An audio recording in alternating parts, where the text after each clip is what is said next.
Good morning, dear students. Since last few classes we discussing about the plant histology. Under that I explained about the different types of plant tissues, monocot and dicot, stomata, structure of the vascular bundles. Today let us discuss about the anatomy. Anatomy is a branch of biology that deals about the study of internal structures. Morphology andre study of externals, anatomy andre study of internals. ಈಗಾಗಲೇ ಇಲ್ಲಿ ಟಿಶ್ಯೂಸ್ಗಳನ್ನು, ಸ್ಟೊಮ್ಯಾಟಗಳನ್ನು, vascular ಬಂಡಲ್ಸ್ಗಳನ್ನು ನಾವು ನೋಡಿದ್ದೀವಿ. ಅನಾಟಮಿಯನ್ನು ಹೇಗೆ study ಮಾಡೋದು? Animals ಅಲ್ಲಾದರೆ ಏನು ಮಾಡ್ತೀವಿ?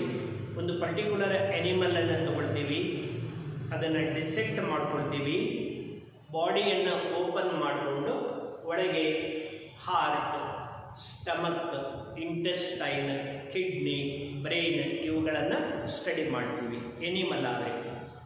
ಇನ್ case plant ಆದರೆ plant ಇಂಟರ್ನಲ್ಸನ್ನು ಸ್ಟಡಿ ಮಾಡೋದು ಹೇಗೆ ಅಂದರೆ, first we have to select a young part and two types of plants in our surroundings, one monocotyledons, another dicotyledons.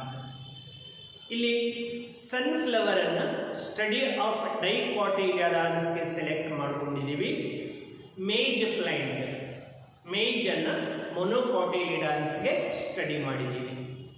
ಇಲ್ಲಿ ಡೈಕಾಟ್, ಮೊನೋಕಾಟ್ ಎರಡೂ ಟೈಪ್ ಪ್ಲಾಂಟ್ಸ್ಗಳಲ್ಲಿ ರೂಟ್, ಸ್ಟೆಮ್, ಲೀಫ್ ಈ ಮೂರು ಭಾಗಗಳ ಇಂಟರ್ನಲ್ ಸ್ಟ್ರಕ್ಚರ್ಸ್ಗಳ ಸ್ಟಡಿಯನ್ನು ನಾವು ಮಾಡಬೇಕಾಗಿದೆ. ಅಂದರೆ that is nothing but the anatomy of a root, of a stem and of a leaves. How to study internals in a plant ಅಂದರೆ, first we have to select a young parts. For example, if we want to learn about anatomy of the root, we have to select a young root piece. ಆ root piece ಇದ್ರೆ ಅದನ್ನ ಹೀಗೆ we have to hold it in between thumb and index finger. ಹೀಗೆ thumb index finger ಮಧ್ಯೆ ಏನು ಮಾಡಬೇಕು? ಇಟ್ಕೋಬೇಕು. ಒಂದು ಶಾರ್ಪ್ ಬ್ಲೇಡ್ ಅನ್ನು ತಗೊಂಡು ಹೀಗೆ ಸೆಕ್ಷನ್ಸ್ಗಳನ್ನು ತಗೋಬೇಕು. ಈ ಥರ ಸೆಕ್ಷನ್ಸ್ಗಳನ್ನು ತಗೊಂಡ್ರೆ they are called transverse sections or a longitudinal sections. ಮತ್ತು ಹೀಗೂ ಕೂಡ ಸೆಕ್ಷನ್ಸ್ಗಳನ್ನು ತಗೋಬಹುದು. ಹೀಗೆ ಪ್ಲ್ಯಾಂಟ್ ಪಾರ್ಟನ್ನು ತಗೊಂಡು ನಾವು ಈ ಥರ ಹೀಗೆ ಸೆಕ್ಷನ್ಸ್ಗಳನ್ನು ತಗೋಬಹುದು. That is called vertical section or a longitudinal section. ಹೀಗೆ ತಗೊಂಡ್ರೆ transverse section or a cross section. ಹೀಗೆ ಎರಡು ಟೈಪ್ ಸೆಕ್ಷನ್ಸ್ಗಳನ್ನು ತಗೊಳ್ಳೋದ್ರಿಂದ ನಾವು ಈ ಇಂಟರ್ನಲ್ ಸ್ಟ್ರಕ್ಚರನ್ನು ನಾವು ಸ್ಟಡಿ ಮಾಡಬಹುದು. ಹೇಗೆ ಮನೆಯಲ್ಲಿ ಈಗ ಕ್ಯುಕುಂಬರ್ ಇರುತ್ತೆ, ಕ್ಯುಕುಂಬರನ್ನು ನೀವು ಹೀಗೆ ಕಟ್ ಮಾಡ್ತಾ, ನೈಫಿಂದ ಕಟ್ ಮಾಡ್ತಾ ಹೋದರೆ ರೌಂಡ್ ರೌಂಡ್ ಸ್ಟ್ರಕ್ಚರ್ಸ್ಗಳು ಸಿಗುತ್ತಲ್ಲ, ಇಲ್ಲೂ ಹಾಗೆ ಚಿಕ್ಕ ಸ್ಪೆರಿಕಲ್ ಸ್ಟ್ರಕ್ಚರ್ಸ್ಗಳು ಬರುತ್ತೆ. ಅದನ್ನು ಮೈಕ್ರೋಸ್ಕೋಪಲ್ಲಿ ಇಟ್ಟು ನಾವು ನೋಡಿದರೆ ಅದರ ಒಳಭಾಗ ನಮಗೆ ಕ್ಲಿಯರ್ ಆಗಿ ಕಾಣುತ್ತೆ. ಈ ಸಾರಿ ಪ್ರಾಕ್ಟಿಕಲ್ಸ್ಗಳಲ್ಲಿ ಅದು ಇದೆ, ಸ್ವತಃ ನೀವೇ ಕೂಡ ಅದನ್ನು ಮಾಡಿ ನೋಡ್ತಿದ್ದೀರಾ. ಈಗ ನಾವು ಅನಾಟಮಿಯನ್ನು ನೋಡೋಣ. ಎರಡು type, both monocotyledon as well as dicotyledon. In both the types we have to study about the root, stem and a leaf. ಈಗ ಮೊದಲನೇದಾಗಿ ಇಲ್ಲಿ ನಾವು ರೂಟ್ ಅನಾಟಮಿಯನ್ನು ನೋಡೋಣ. ರೂಟ್ ಅನಾಟಮಿಯಲ್ಲಿ ಯಾವ ರೂಟನ್ನು ತಗೊಳ್ಳೋಣ? ಡೈಕಾಟ್ ರೂಟ್ ಇದೆ ನೋಡಿ. ಹಾಗಾದರೆ Today's study is about the anatomy of dicot root. ಹೇಗಿರುತ್ತೆ ಅಂತ ಹೀಗೆ ರೂಟ್ ಪೀಸ್ ಅನ್ನು ತಗೊಂಡು ಹೀಗೆ ಈ ರೀತಿ ಸೆಕ್ಷನ್ ಅನ್ನು ತಗೊಂಡ್ರೆ ಅದು ಆಲ್ಮೋಸ್ಟ್ ಹೀಗೆ ಸ್ಪೆರಿಕಲ್ ಶೇಪ್ ಅಲ್ಲಿ ಇರುತ್ತೆ. ಈ ತರ ಇರುತ್ತೆ ನೋಡಿ. We find such type of spherical structure. Okay, ಹೀಗೆ ಬರುತ್ತೆ.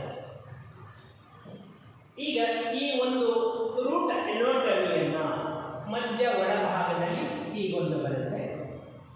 ಸೆಂಟ್ರಲ್ ಮೋಸ್ಟ್ ಪಾರ್ಟ್ ನಮಗೆ ಹೀಗೆ ಕಾಣುತ್ತೆ. The anatomy of the root is divided into 3 parts, 3 layers or 3 zones. ಯಾವುದು ಅಂದ್ರೆ the outermost layer, this is epiblema. Epiblema is the outermost layer. The middle layer, this is the middle layer, is a cortex. This is the cortex. And inner layer, this is a inner layer, is called stele. When we observe very thin cross section or transverse section of a dicot root or sunflower root under a microscope, that shows 3 distinct zones. Outermost layer epiblema, middle this part is cortex, centralmost region is called a stele. ಈಗ ಒಂದೊಂದೇ layer ಅನ್ನು ನಾವು ನೋಡ್ತಾ ಹೋಗಬೇಕು. ಈಗ epidermis ಮತ್ತೆ ಇಲ್ಲಿ ಪೂರ್ಣ ನಾವು ಬರೀಬೇಕಾಗಿಲ್ಲ, ಇಷ್ಟು ಡಯಾಗ್ರಾಮ್ ಅನ್ನು ಬರೀಬೇಕಾಗಿಲ್ಲ. ಒಂದು ಸ್ಮಾಲ್ ಸೆಕ್ಟರ್ ಅನ್ನು ಹೀಗೆ ಈ ತರ ಎನ್ಲಾರ್ಜ್ ಮಾಡಿದ್ರೆ ಸಾಕಾಗುತ್ತೆ. ನೀವು ತೋರಿಸಬೇಕಾದ್ರೆ ಇದಿಷ್ಟು ಪಾರ್ಟ್ ಒಂದು ಸೆಕ್ಟರ್, ಇದು ಕೂಡ ಅದೇ ಸೇಮ್ ಇರುತ್ತೆ. ಇಷ್ಟು ಭಾಗವನ್ನು ನೀವು ಎನ್ಲಾರ್ಜ್ ಮಾಡಿ ತೋರಿಸಬೇಕು. What is this outermost layer of the root is called epiblema. 1 ಮಾರ್ಕಿಗೆ ಕೂಡ ಕೇಳ್ತಾರೆ. What is epiblema? The outermost layer of the root is called epiblema. ಇದು ಮ್ಯಾಗ್ನಿಫೈಡ್, ಸುಮ್ಮನೆ ಸಿಂಪಲ್ ಮೈಕ್ರೋಸ್ಕೋಪ್ ಅಲ್ಲಿ ನೋಡಿದ್ರೆ ಈಗ ಒಂದು ಲೈನ್ ಕಾಣುತ್ತೆ. ಇದನ್ನ ಕಾಂಪೌಂಡ್ ಆರ್ ಸ್ಟೂಡೆಂಟ್ ಮೈಕ್ರೋಸ್ಕೋಪ್ ಅಲ್ಲಿ ಇಟ್ಟು ನೋಡಿದ್ರೆ ಕ್ಲಿಯರ್ ಆಗಿ ಸೆಲ್ಸ್ ಗಳೆಲ್ಲ ಕಾಣುತ್ತೆ. ಹೀಗೆ that will magnify the image. This is the outermost layer of the root. This layer is called epiblema. Epiblema ಹೀಗೆ ಸುತ್ತ ಹೀಗಿರುತ್ತೆ, ಪೂರ್ಣ ಹೀಗಿರುತ್ತೆ. ಅಷ್ಟು ತೋರಿಸಬೇಕಾಗಿಲ್ಲ, ಒಂದು ಚಿಕ್ಕ ಸೆಕ್ಟರ್ ಅನ್ನಷ್ಟೇ ನಾವು ತೋರಿಸೋಣ. ಎಪಿಬ್ಲೆಮಾ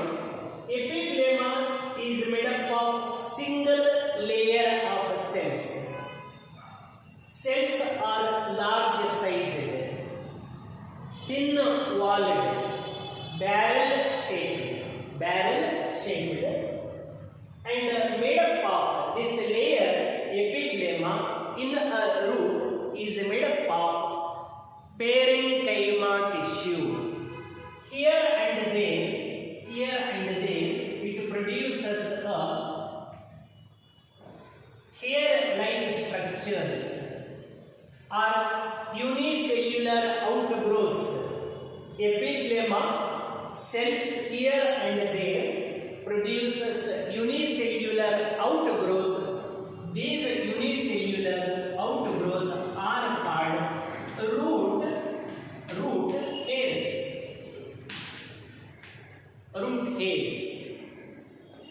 The main function of the root hairs is to absorb water and minerals from the soil. In soil ಇದ್ದಂತ water, minerals, ಇದು water, ಇದು soil ಅಲ್ಲಿ ಇರುತ್ತೆ. ಈ soil ಅಲ್ಲಿ ಇದ್ದಂತಹ ವಾಟರ್ ಮಿನರಲ್ಸ್ ಗಳನ್ನ ಈ ರೂಟ್ ಹೇರ್ಸ್ ಗಳು absorb ಮಾಡಿಕೊಳ್ಳುತ್ತೆ. That is the function of the root hairs. This is the outermost layer. It is called epiblema. Its main function is to protection. ಅಂದ್ರೆ ನಮ್ಮ ಬಾಡಿಗೆ, ನಮ್ಮ ದೇಹದ ಸುತ್ತ ಹೇಗೆ ಸ್ಕಿನ್ ನಮಗೆ ಪ್ರೊಟೆಕ್ಷನ್ ಅನ್ನು ಕೊಡುತ್ತೋ, ಸಾಯಿಲ್ ಅಲ್ಲಿ ಇರ್ತಕ್ಕಂಥ ರೂಟ್ಗೆ ಈ ಔಟರ್ ಲೇಯರ್ ಎಪಿಬ್ಲೇಮಾ ಏನ್ ಮಾಡುತ್ತೆ, ಪ್ರೊಟೆಕ್ಷನ್ ಅನ್ನು ಕೊಡುತ್ತೆ. ಇದು ಒಂದು. ಹಾಗಾದ್ರೆ ಎಪಿಬ್ಲೇಮಾವನ್ನು ನೀವು ಎಕ್ಸ್ಪ್ಲೇನ್ ಮಾಡಬೇಕಾದ್ರೆ ರೂಟ್ ಹೇರ್ಸ್ ಗಳ ಬಗ್ಗೆ ಕೂಡ ಹೇಳಬೇಕು. That root hair function is absorption of water and minerals from the soil. ಇನ್ನು epiblema is formed by which tissue? ನೀವು ಈಗಾಗಲೇ 6 ಟೈಪ್ ಟಿಶ್ಯೂ ಓದಿದ್ದೀರಾ. Meristematic tissue, parenchyma, collenchyma, sclerenchyma, xylem, phloem. ಇದರಲ್ಲಿ epiblema is formed from the parenchyma tissue. ಇನ್ನು next ಈ ಭಾಗಕ್ಕೆ ಬಂದ್ರೆ ಇದಕ್ಕೆ ಏನು ಹೇಳಿದೆ ನಾನು? Cortex. This cortex is made up of thin-walled, loosely arranged. See, thin-walled, loosely arranged, large-sized, histologically very simple parenchyma tissue. This is called a cortex. This is called the cortex. See, this is the cortex. It is also called ground tissue. What is this? This is a cortex. Middle part. Cortex made up of multi-layer.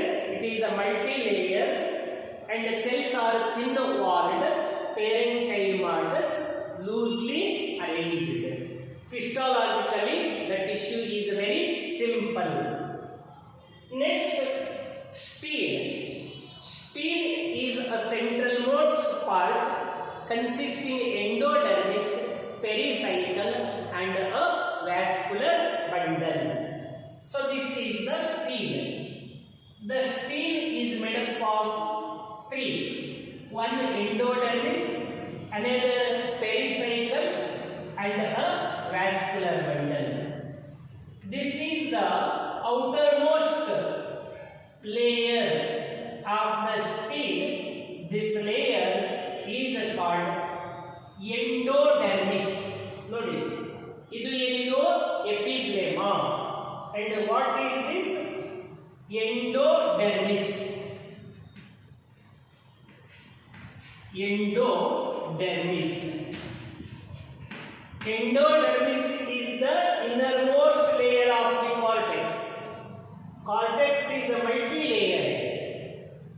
It starts from the epiblema, ends with the endodermis.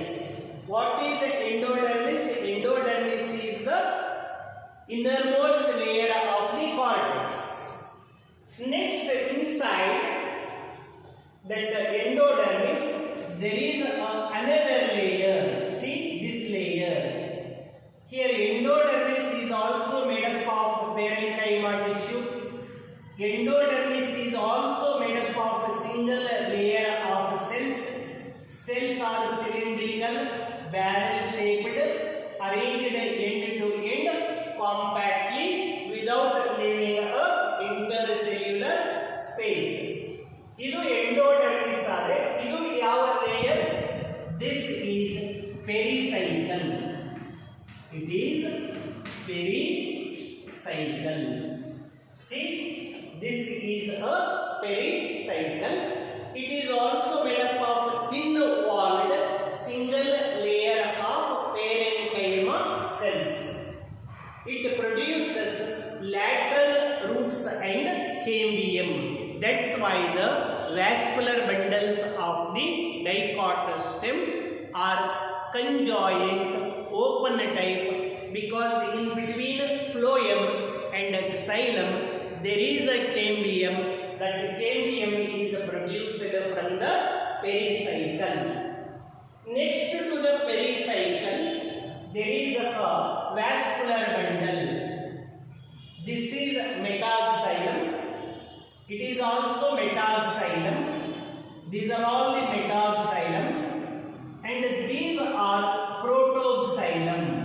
These are protoxylem. At the centralmost area there is a vascular bundle that consists in water conducting tissue xylem. This is metaxylem. Metaxylem.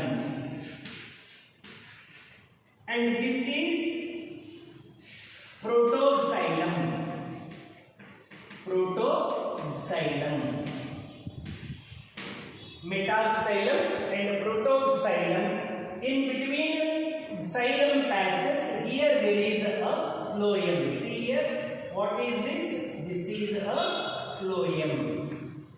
This is a phloem. This is phloem tissue. Phloem. So this is a vascular bundle. ನಿಮಗೆ ಯಾರಿಗಾದರೂ ನೆನಪಿದೆನಾ? ನಿನ್ನೆ ದಿನ ನಾನು vascular bundles ಗಳ ಬಗ್ಗೆ ಹೇಳಿದೆ. I explained 3 types of vascular bundle: radial vascular bundle, conjoint open vascular bundle, conjoint closed vascular bundle. ಈ 3 types ಅಲ್ಲಿ ಇದು ಯಾವ vascular bundle ಯಾರು ಹೇಳ್ತೀರಾ? This is a radial vascular bundle. In the last video clip I explained that radial vascular bundles only present in the root.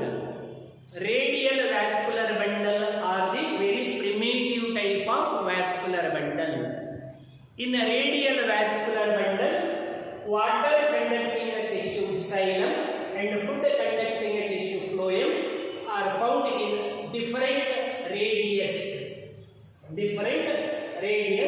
That's why the name radius vascular bundle or radial vascular bundle. At the center there is no space.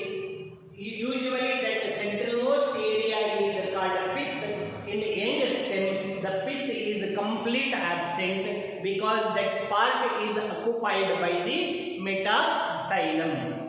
ಇಲ್ಲಿ mode of development of xylem ಅನ್ನು observe ಮಾಡಿ. ಈಗ vascular bundle ಯಾವ type ಅಂತ ಹೇಳಿದ್ವಿ. ಯಾವ type? Radial vascular bundle. ಹಾಗಾದ್ರೆ what is the mode of development of the xylem? ಇಲ್ಲಿ 2 ಟೈಪ್ xylem ಅನ್ನು ಕಾಣ್ತೀವಿ. ವೈಡ್ ಲ್ಯೂಮೆನ್ ಇರ್ತಕ್ಕಂಥ xylem ಏನದು? ಮೆಟಾಕ್ಸೈಲಮ್. ನ್ಯಾರೋ ಲ್ಯೂಮೆನ್ ಇರ್ತಕ್ಕಂಥ ಈ xylem ಏನಿದೆಯಲ್ಲ ಇದು protoxylem. Plants ಗಳಲ್ಲಿ if metaxylem lies at the center, protoxylem lies at the peripheral region, this mode of development of xylem is called exarch. ಏನಂತ ಕರೀತೀವಿ ಅದನ್ನ? exarch ಅಂತ ಕರೀತೀವಿ. ಮತ್ತು count the number of xylem patches: 1 2 3 4. ಇಲ್ಲಿ 1 2 3 4 xylem ಇದೆ, 1 2 3 4 phloem ಇದೆ. ಹೀಗೆ 4 ಪ್ಯಾಚಸ್ ಇದ್ರೆ ಅದನ್ನ ಟೆಟ್ರಾರ್ಕ್ ಅಂತ ಕರೀತೀವಿ. In dicot plant the number of patches vary from 2 to 6. ಅಂದ್ರೆ ಡಯಾರ್ಕ್ ಟು ಹೆಕ್ಸಾರ್ಕ್. 2 ಇದ್ರೆ ಡಯಾರ್ಕ್ ಅಂತ ಕರೀತೀವಿ, 3 ಇದ್ರೆ ಟ್ರಯಾರ್ಕ್ ಅಂತ ಕರೀತೀವಿ. ಇಲ್ಲಿ 1 2 3 4 ಇದೆ, ಇದನ್ನ ಟೆಟ್ರಾರ್ಕ್ ಅಂತ ಕರೀತೀವಿ. ಗ್ರಾಮ್ ಕಡಲೆಯಲ್ಲಿ 5 ಇರುತ್ತೆ, ಅದು ಪೆಂಟಾರ್ಕ್ ಅಂತ ಕರಿತೀವಿ. ಮತ್ತೆ ಕೆಲವೊಂದರಲ್ಲಿ 6 ಇರುತ್ತೆ, ಅದನ್ನು ಹೆಕ್ಸಾರ್ಕ್ ಅಂತ ಕರಿತೀವಿ. That is the last. 6 patches ವರೆಗೂ ಅಷ್ಟೇ ಇರುತ್ತೆ. ಎಲ್ಲಿ? ಡೈಕಾಟ್ ಪ್ಲಾಂಟ್ ಅಲ್ಲಿ. ಬೈ ಚಾನ್ಸ್ ವ್ಯಾಸ್ಕ್ಯುಲರ್ ಬಂಡಲ್ ಅಲ್ಲಿ ಮೋರ್ ದನ್ 6 ಪ್ಯಾಚಸ್ ಸೈಲಮ್ಸ್ಗಳು ಇತ್ತು ಅಂದ್ರೆ ಅದನ್ನ ಪಾಲಿಯಾರ್ಕ್ ಅಂತ ಕರಿತೀವಿ. ಅದು ಮೊನೊಕಾಟಿಲಿಡಾನ್ಸ್ ಅಲ್ಲಿ ಇರುತ್ತೆ.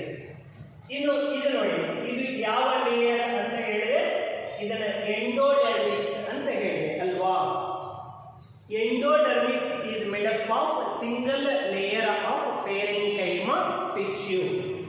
ಇದರ ಇನ್ನರ್ ವಾಲ್ ಅಂದ್ರೆ ಈ ವಾಲ್ ಅಲ್ಲಿ, ಇನ್ನರ್ ವಾಲ್ ಅಲ್ಲಿ ಮತ್ತು ಅಡ್ಜಸೆಂಟ್ ವಾಲ್ ಅಂದ್ರೆ ಎರಡು ಸೈಡ್ ವಾಲ್ಗಳು, ಈ ಇನ್ನರ್ ವಾಲ್ ಮತ್ತು ಅಡ್ಜಸೆಂಟ್ ವಾಲ್ಸ್ಗಳಲ್ಲಿ ಒಂದು ವಾಲ್ ಥಿಕನಿಂಗ್ ಮೆಟೀರಿಯಲ್ ಡೆಪಾಸಿಟ್ ಆಗಿರುತ್ತೆ. That wall thickening material is called suberin. Suberin. ಇನ್ನು ಕೆಲವು ಭಾಗಗಳಲ್ಲಿ ಆ ಸುಬೇರಿನ್ ಆಬ್ಸೆಂಟ್ ಇರುತ್ತೆ. ಸುಬೇರಿನ್ ಆಬ್ಸೆಂಟ್ ಇದ್ದಂತ ಸೆಲ್ಸ್ಗಳು just in front of the protoxylem, these cells in which the suberin is not deposited are called passage cells. These cells are called the endodermal cells are called the, for example, this cell is called passage cell. Passage cell. So this is about the anatomy of the dicot root. ಹೀಗೆ diagram ಅನ್ನು draw ಮಾಡಿಕೊಂಡು ನೀವು explain ಮಾಡಬೇಕು. ಏನು ಅಂದರೆ when we observe a thin cross section of the young sunflower root or a dicot root under a compound microscope that shows 3 distinct zones, outermost layer epiblema, middle layer cortex, and centralmost area is a stele. Epidermis is made up of a single layer of compactly arranged barrel-shaped parenchymatous tissue. It produces unicellular outgrowths are called root hairs. They are responsible for absorption of the water and minerals.